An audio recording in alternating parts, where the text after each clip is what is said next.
오늘 이 시간에는 출애굽기 1장 18절 이하의 말씀을 가지고 그들의 집안을 흥왕하게 라는 제목으로 잠시 말씀을 증거하도록 하겠습니다.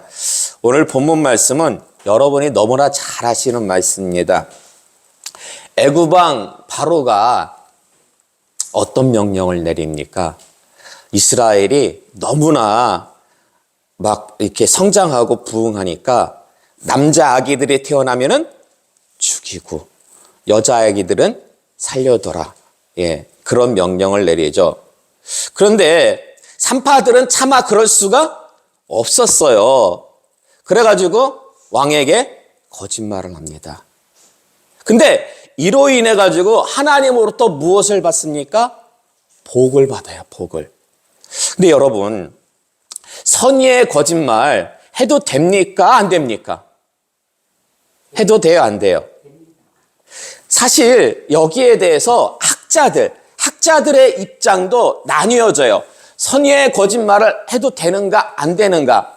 해도 된다. 선의의 거짓말을 해도 된다. 아니다. 선의의 거짓말이라 할지라도 그거는 거짓말이니까 거짓말하면은 안 된다. 이렇게 학자들 간에도 나뉘어집니다. 그렇기 때문에 아마 여러분들의 생각도 나뉠 수가 있다고 저는 생각이 듭니다. 왜냐하면 학자들도 이렇게 의견이 나뉘는데 하물며 성도랴.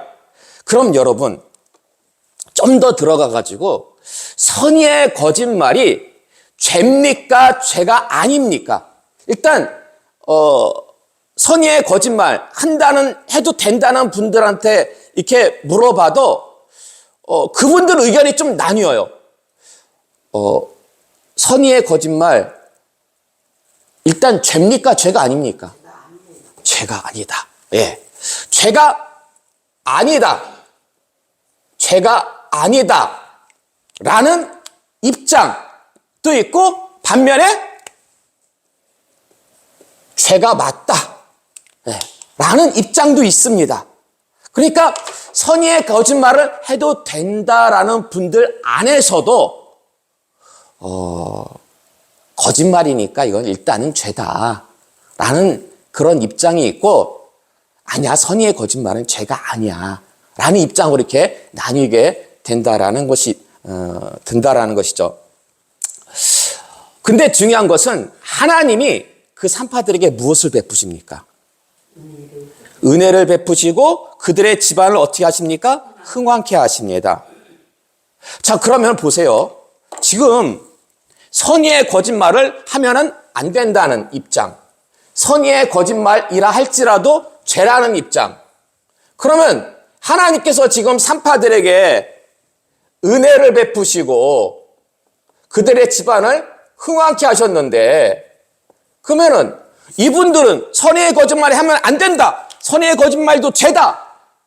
이분들의 입장에서 그럼 하나님의 이 뜻을 어떻게 해석을 할 것 같습니까? 어찌됐든 간에 중요한 것은 하나님께서 산파들에게 은혜를 베푸시고 그들의 집안을 흥왕케 하셨는데 그럼 이걸 어떻게 이해하고 어떻게 해석을 해야 되냐는 거죠. 이에 대해서 이분들은 어떻게 해석을 하냐면은 비록 선의의 거짓말 하면 안 되고 선의의 거짓말 해도 되지만은 그것이 죄라고 여기는 그분들은 이걸 어떻게 해석하냐면은 그 산파들의 선행이 워낙 커가지고 산파들의 선행이 워낙 커서 그들의 죄를 상쇄하고도 남았다 라고 해석을 합니다. 그렇게 해석을 해요. 그러므로 이제 말씀을 좀 정리하면요, 선의의 거짓말 해도 되는가 안 되는가 여기에 대해서는 학자들의 의견이 나뉘어집니다. 그리고 이것이 죄인가 아닌가 하는 것에 대해서도 학자들의 의견이 나뉘어집니다. 그러다 보니까 뭐가 문제냐면 목사님들이 어떻게 설교를 할까요? 목사님들이 이렇게 설교하시는 분도 있고 이렇게 설교하시는 분도 있어요. 이러다 보니 누가 헷갈려요? 누가 헷갈려? 성도들이 헷갈리는 거예요. 제가 볼 때는 우리 교단 안에 있는 신학자들, 우리 교단 안에 있는 목사님들도 아마 나뉘지 않을까. 이 문제에 대해서. 이 문제에 대해서 나뉘지 않을까라고 그렇게 생각이 드는데요.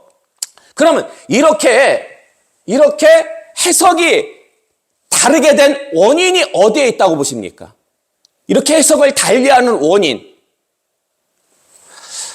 제가 볼 때 가장 큰 이유 중에 한 가지는 거짓말에 대한 정의가 좀 다르기 때문이 아닐까. 거짓말. 여러분, 거짓말이 뭐예요? 거짓말. 이 거짓말에 대한 사전적 의미는 뭐냐면은 사실이 아니야. 사실이 아닌데 이걸 사실인 것처럼 꾸며서 얘기하는 거.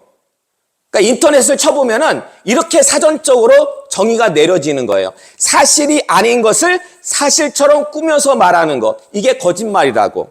그러면 성경적인 정의는 뭘까요? 그러니까 사전적인 의미와 성경적인 의미가 같을까요? 다를까요? 자, 요한복음 8장 44절의 말씀 볼까요? 요한복음 8장 44절의 말씀 함께 봉독하겠습니다. 시작. 너희는 너희 아비 마귀에게서 났으니 너희 아비의 욕심대로 너희도 행하고자 하느니라. 그는 처음부터 살인한 자여 진리가 그 속에 없으므로 진리가 서지 못하고 거짓을 말할 때마다 제 것으로 말하나니 이는 그가 거짓말쟁이요 거짓의 아비가 되었음이니라. 아멘. 자, 여러분, 거짓말쟁이, 거짓의 아비가 누굽니까? 마귀라고 분명히 예수님이 말씀하고 있죠. 그럼 이 마귀의 거짓말은 그 시초가 언제일까요? 마귀의 거짓말. 그렇죠. 그게 어떤 사건이에요? 그게 바로 선악과 사건이잖아요. 예? 선악과 사건. 그 마귀가 뱀을 이용해가지고 그 뭐라고 어떤 거짓말을 합니까? 하나님께서는 그 선악과를 따먹으면 어찌 된다? 반드시 죽을 것이다. 근데 마귀는 뭐라고 합니까? 죽지 않는다. 결코 죽지 아니라. 결코 죽지. 하나님은 반드시 죽는다. 근데 마귀는 결코 죽지 않을 것이다. 그러니까 선악과 사건 때 마귀가 거짓말을 합니다. 거짓말을 해요. 그래서 마귀가 무엇이 되었다? 거짓의 아비가 되었다. 인류 최초로, 그러니까 인류에게 최초로 거짓말을 한 게 누구였다고요? 마귀였다고요. 마귀. 예. 근데 그 예수님의 말씀을 자세히 보시면 마귀는 거짓의 아비일 뿐만 아니라 처음부터 뭐한 자였다? 거기 말씀 요한복음 8장 44절의 말씀 보니까 마귀는 거짓의 아비일 뿐만 아니라 처음부터 어떠한 자였다? 살인한 자. 그러면 마귀가 언제 살인했어요? 마귀가 언제 살인했어요? 지금 예수님은 마귀가 거짓말의 원조, 거짓말의 시초, 거짓의 아비일 뿐만 아니라 살인한 자라고 얘기를 하고 있는데, 근데 여러분, 그렇죠. 가인이 아벨을 죽인 인류 최초의 살인 사건, 그 배후에 누가 있었다? 마귀가 있었다라고 대부분의 학자들은 그렇게 설명을 합니다. 그래서 지금 예수님이 말씀하고 있는 처음부터 살인한 자요라는 말씀을 그 인류 최초의 살인과 연관져서 해석하는데, 근데 저는요, 그 이전의 사건으로 봅니다. 가인이 아벨을 죽인 그 사건 이전에 어떤 사건이 있었습니까? 그 이전에 어떤 사건이 있었어요? 선악과 사건이 있었잖아요. 선악과 사건. 저는 그러니까 대부분의 학자들은 마귀가 처음부터 살인한 자요라는 것을 가인이 아벨을 살인한 그 살인 사건의 배후가 있었기 때문에 예수님께서 그렇게 말씀하신 거다라고 해석을 하는데, 저는 그것보다는 이 선악과 사건과 연관져가지고 저는 본다라는 것입니다. 자, 보세요. 마귀가 하와를 깨워가지고 선악과를 먹게 한 이유가 무엇입니까? 마귀가. 왜 먹지 말라고 한 그 선악과를 굳이 마귀가 하와를 깨워가지고 아담까지도 먹게 한 그 이유, 그 목적이 뭡니까? 그렇죠. 갈라선다라는 건 뭐예요? 갈라선다라는 것은 갈라섬. 하나님과 갈라섬. 이거는 곧 죽음을 의미해요. 영적으로, 육적으로. 그래서 사실 아담과 하와가 선악과 안 따먹었으면은 영원토록 그냥 그 에덴 동산에서 죽음을 맛보지 않고 살았을 텐데, 선악과를 먹음으로 말미암아 가지고 어찌 되었습니까?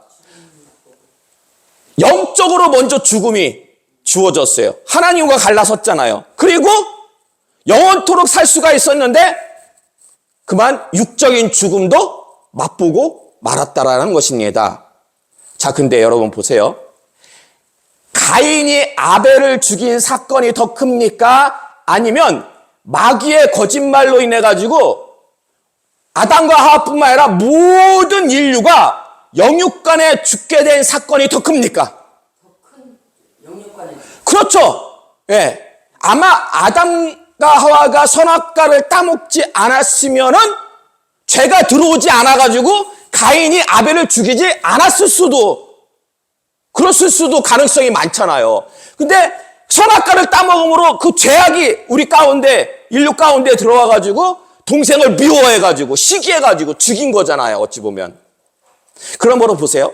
살인이라는 것은 사람을 죽인다라는 거잖아요. 이 죽음의 관점에서 볼 때 처음부터 이 마귀는 살인한 자요 이라는 말씀, 이게 가인이 아벨을 죽인 사건에 적용하는 게 낫습니까? 아니면은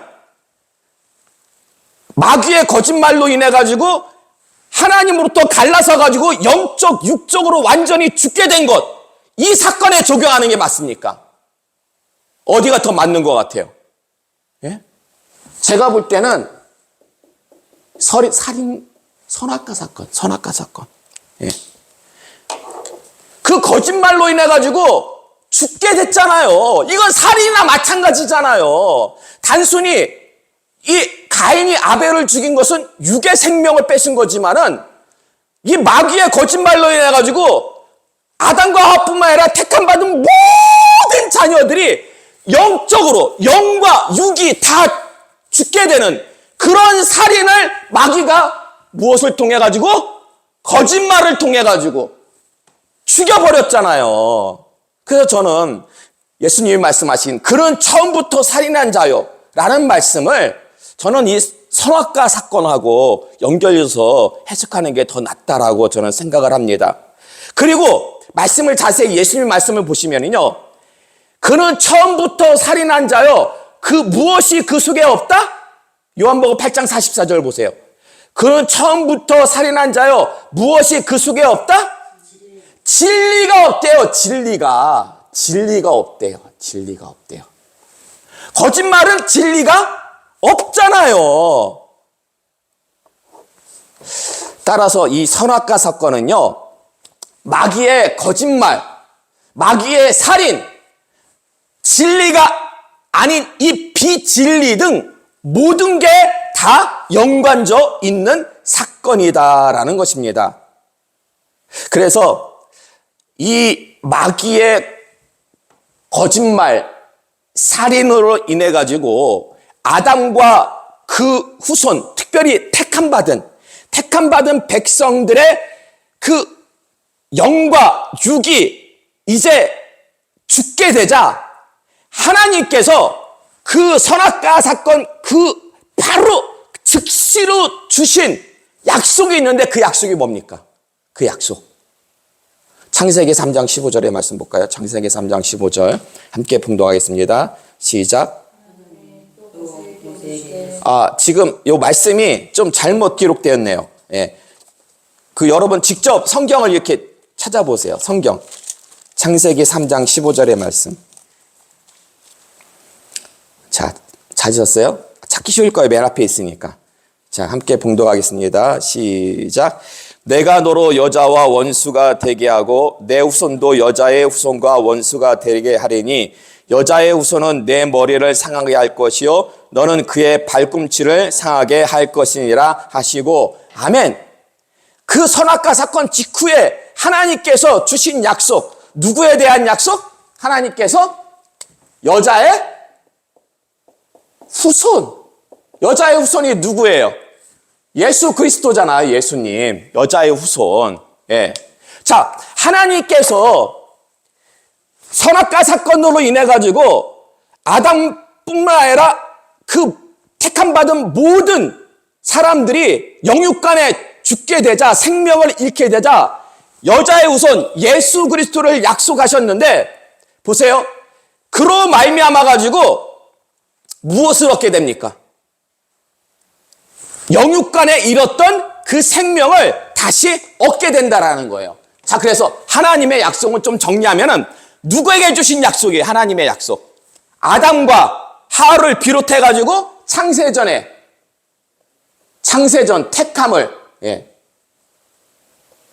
택함을 받은 하나님의 자녀들. 이 세상에 두 부류의 사람밖에 없어요. 창세전에 택함을 받은 사람과 창세전에 택함을 받지 못한 사람들. 때 창세전에 택함을 받은 사람들도 잘못하면 도매금에 다 넘어가가지고 죽을 수밖에 없게 됐잖아요. 그래서 하나님께서 그들을 뭐 하시려고? 이들의 생명을 구원하시려고. 영육간에 생명을 구원하시려고. 누구를 보내셨다? 예수 그리스도를 약속하셨어요. 근데 예수 그리스도가 누굽니까? 하나님의 유일하신 독생자 아들이잖아요. 아니, 근데 원수를 위해서 자신의 아들을 희생한다? 이거 말이 됩니까? 그럼에도 불구하고 하나님은 자신의 아들을 약속하십니다. 그 직시로. 그거밖에는 방법이 없으니까. 근데 그렇게 하신 궁극적인 이유가 무엇입니까? 우리를 사랑하시기 때문에 그 즉시로 자신의 아들, 독생자를 희생할 수밖에 없는 그 여자의 후손에 관한 약속을 하나님께서 우리에게 주셨다라는 것입니다. 그리고 이제 이 약속을 지키십니다. 하나님께서. 이 약속을 지키시는데 구약시대 때는 하나님께서 어떻게 이 약속을 지키십니까? 구약시대 때는. 무엇을 주심으로? 구약시대 때 무엇을 주심으로? 창세전에 택함을 받은 이스라엘 백성들을 어떻게 구원하십니까? 구약시대 때 율법을 주시잖아요. 율법. 비록 이 율법은 한시적으로 예수님께서 오시기 전까지 한계적으로 유대인들에게만 주신 거예요. 예. 그리고 이제 신약에 와가지고 예수 그리스도가 직접 오시잖아요. 예. 근데 그러면은 구약 시대부터 여자의 후손을 그러니까 처음부터 여자의 후손을 약속했으니까 구약 시대 때 그냥 바로 예수님을 주시지, 구약 시대 때 이때는 율법을 주신 이유가 뭘까?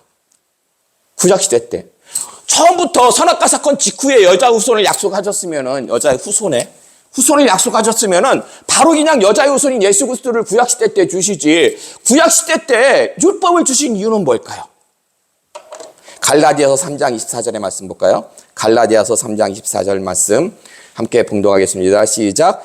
이같이 율법이 우리를 그리스도께로 인도하는 초동교사가 되어 우리로 하여금 믿음으로 말미암아 의롭다함을 얻게 하려 함이라. 아멘. 자, 율법이라는 게 뭐냐? 율법이라는 것은 예수 그리스도께로 인도하는 무엇이 된다? 초등교사. 예전에는 이걸 뭐라고 했어요? 어떤 선생이라고 했어요? 옛날 성경에. 몽학선생. 똑같은 말이에요. 예. 자, 그러면은 율법이 예수 그리스도께로 인도하는 초등교사, 그 몽학선생이 된다라는 것은 유사점이 있다는 거예요, 없다는 거예요? 아니, 유사점이 전혀 없는데 어떻게 인도할 수가 있습니까? 율법이 그래도 예수 그리스도를 닮았기 때문에 인도할 수 있는 거잖아요. 그럼 어떤 면에서 닮았을까요? 어떤 면에서? 율법하고 예수님하고 닮은 면이 뭐예요? 닮은 점이. 보세요. 율법은 613가지의 계명이 있어요. 613가지. 613가지 계명이 있는데 이 계명 중에서 아주 중요한 계명이 10개. 그게 뭐예요? 10계명이죠. 예. 자, 이 10계명을 갖다가 압축하면은 두 계명으로 나눠요. 뭐예요? 하나님을 사랑하고 그렇죠. 하나님 사랑, 이웃 사랑. 그리고 이걸 또 하나로 압축하면 뭘로 나와요? 사랑. 자, 보세요. 하나님이 선악과 사건 직후에 여자의 후손을 약속하셨잖아요. 약속하신 궁극적인 이유가 뭐예요? 사랑하기 때문에. 근데 율법도 들어가 보니까 그 안에 무엇이 들어있다? 핵심은 뭐다? 사랑. 더군다나 예수님께서 신약시대 때 예수님께서 오셔가지고 주신 새 계명이 있습니다. 613계명 말고 새 계명이 뭐예요? 서로 사랑하라. 서로 사랑하라. 심지어 누구까지도 사랑하라? 원수까지도 사랑하라. 예. 자, 그래서 말씀을 좀 정리하면은요. 자, 선악과 사건 직후에 하나님께서 여자의 후손을 갖다가 약속하셨습니다. 그 약속하신 궁극적 이유는 뭐였다? 사랑이었다. 그래서 구약시대 때는 율법을 주셨는데 율법의 핵심은 무엇이다? 사랑이다. 그리고 신약시대 때 예수님께서 드디어 오셨는데 예수님의 가르침의 핵심도 무엇이다? 사랑이다. 그러므로 하나님의 말씀과 뜻은요, 그 핵심이 무엇이에요? 그 핵심이 사랑이에요. 하나님의 말씀과 뜻의 핵심. 근데 그 사랑이 누구를 향한 사랑이에요? 누구를 향한 사랑? 창세전에 택함을 받은 자. 창세전에 택함을 받은 자에 대한 사랑. 예. 이것이 하나님의 말씀과 핵심이고 이것을 다른 말로 얘기하면은 진리라고 얘기할 수 있는 거예요. 그러니까 성경에서 말하는 진리 있죠? 성경에서 말하는 진리. 그 진리는 무엇이냐? 하나님의 말씀과 뜻. 그 사랑이 창세전에 택함을 받은 자들에게 주어지는 것. 그것을 위해서 하나님께서는 구약시대 때 율법을 주셨고 신약시대 때 예수 그리스도를 갖다가 우리에게 주셨다라는 것입니다. 이것이 바로 진리예요. 성경의 진리예요. 그래서요, 성경적인 거짓말은 그 기준이 무엇이 된다? 성경적인 거짓말의 기준은 하나님의 말씀과 뜻. 특별히 창세전에 택함받은 자들을 영육간의 생명을 구원하시려는 하나님의 사랑. 이것이 진리고 거짓말의 기준이 된다라는 것입니다. 이게 거짓말의 기준이에요. 세상적인 거짓말하고 기준이 틀려요. 세상적인 거짓말은 이런 거 전혀 안 들어가 있어. 그냥 사실이 아닌 것을 그냥 사실인 것처럼 꾸며서 얘기하는 게 세상적인 거짓말이고, 성경적인 거짓말은 이러한 진리가 기준이 된다라는 것입니다. 자, 오늘 본문 말씀을 이제 좀 들여다보면은 그 산파들이 바로 왕에게 했던 고백, 세상적인 기준으로 보면 그게 거짓말입니까? 참말입니까? 세상적인 기준. 세상적인 기준으로 보면은 사실이 아닌 것을 꾸며가지고 살처럼 얘기했기 때문에 세상적으로 볼 때는 거짓말이에요. 그러나 성경을 기준으로 하면은 거짓말이 아니에요. 성경으로 볼 땐 거짓말이 아니에요. 산파들의 고백. 왜 거짓말이 아니에요? 성경, 하나님의 말씀과 뜻, 그 진리, 그 기준은 창세전에 택함을 받은 자를 생명을 구원하고자 하는 하나님의 사랑에 있다라는 거예요. 지금 산파들의 고백으로 인해 가지고 누가 생명을 얻었어요? 누가 생명을 얻었어? 창세전에 택함을 받은 하나님의 자녀들이 생명을 구원받았잖아요. 이건 진리이지 거짓말이 아니라는 거예요. 그래서 여호수아 2장 3절에서 6절의 말씀 볼까요? 여호수아 2장 3절에서 성경에 4절까지만 돼 있는데, 함께 봉독하겠습니다. 시작. 여리고 왕이 라합에게 사람을 보내어 이르되 내게로 와서 내 집에 들어간 그 사람들을 끌어내라. 그들은 이 온 땅을 정탐하러 왔느니라. 그 여인이 그 두 사람을 이미 숨긴지라. 이르되 과연 그 사람들이 내게 왔었으나 그들이 어디에서 왔는지 나는 알지 못하였고. 아멘. 여러분 잘 아시는 말씀. 여리고성 무너뜨릴 때 정탐꾼을 먼저 보내잖아요. 그때 기생 라합이 이스라엘의 정탐꾼을 숨겨놓고 뭐라고 얘기합니까? 그 사람들 벌써 갔어요. 숨겨놓고서는. 이거 세상적으로 볼 때 거짓말이에요? 거짓말이 아니에요? 세상적으로 볼 때 거짓말이에요. 그러나 성경적으로 볼 때는 거짓말이 아니에요. 왜 아니에요?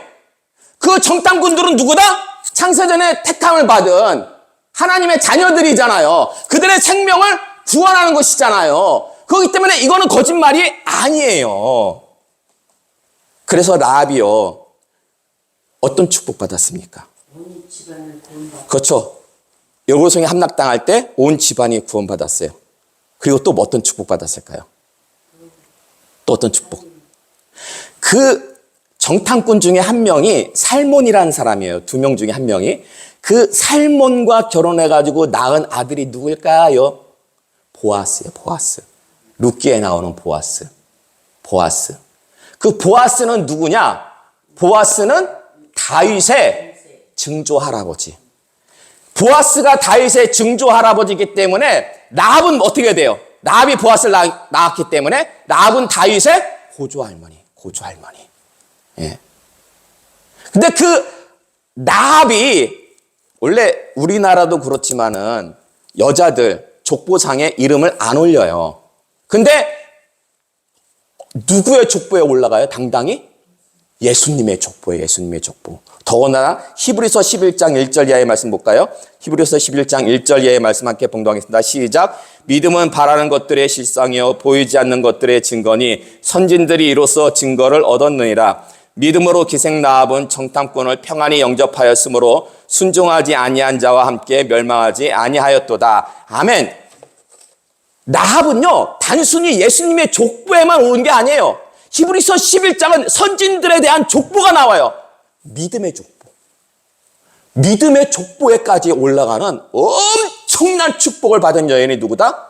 라합. 근데 어떻게 해가지고 세상적으로는 거짓말이지만은 그게 아니라 창세전에 택함 받은 정탐꾼들의 생명을 구원했기 때문에 하나님으로부터 이런 큰 축복을 받았다라는 것입니다.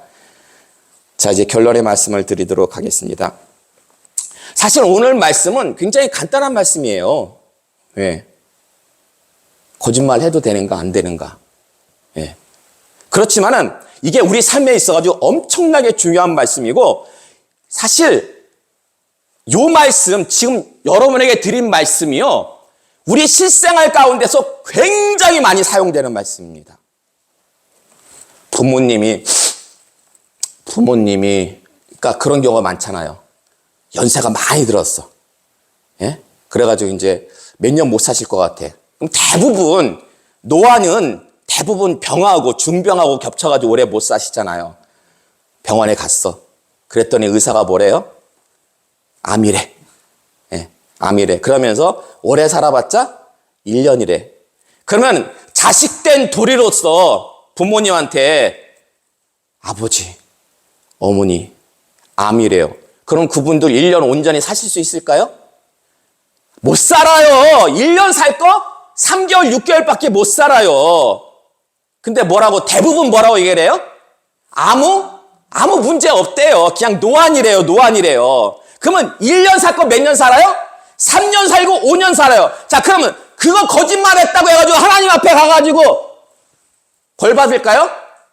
우리 하나님 그런 하나님 아니에요. 오히려 보세요. 그 자녀의 고백으로 인해가지고 부모님이 어떻게 해요? 생명이 단축됐어요? 연장됐어요? 연장됐잖아요. 그건 거짓말이 아니라니까요. 근데 제가 이제 부교육자 생활까지 막 이렇게 담임 목회하면서 저희 교단교회 한 6개 정도 교회 부교육자 생활까지 다 포함해가지고 이렇게 돌았거든요.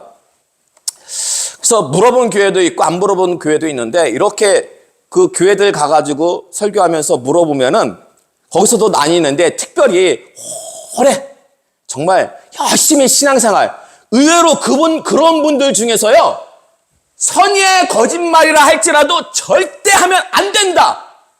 라고 말씀하시는 분들이 많아요. 왜요? 왜 그럴까요? 그렇게 가르침을 받았으니까, 목사님도 이렇게 설교를 했으니까. 예. 근데 제가 볼 때 그건 성경적이지가 않아요. 아니, 그 죄를 지은 자에게 하나님께서 그런 은혜와 흥황케 하시는 축복을 주신다는 것은 정말 언밸런스하잖아요. 앞뒤가 안 맞는 거잖아요. 아이러니한 거잖아요.